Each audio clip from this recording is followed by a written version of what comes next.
In the context of resistance measurement, multimeters with different accuracies will exhibit vastly different measurement effects, and the accuracy requirements for measurement directly determine the direction of multimeter selection. This is a 3½-digit multimeter selected for resistance testing now in automatic range. The nominal resistance is 3.9 kΩ, but the actual measured resistance is 3.89 kΩ.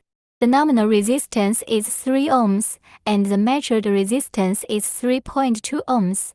In addition, a 3½-digit multimeter cannot measure small resistance values such as 4 milliohms.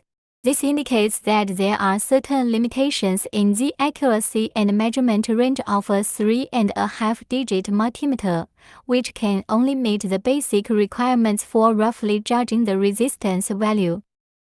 When switching to a domestically produced 7½-digit multimeter and using the Kelvin for line method for measurement, this has led to a qualitative leap in the accuracy of resistance measurement.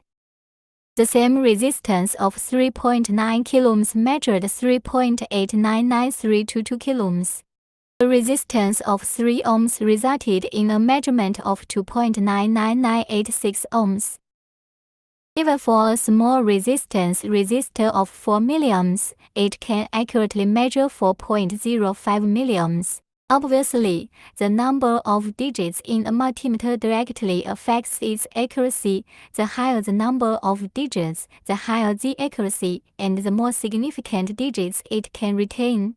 However, in general testing, if only the resistance value needs to be determined, a handheld multimeter can already meet the requirements.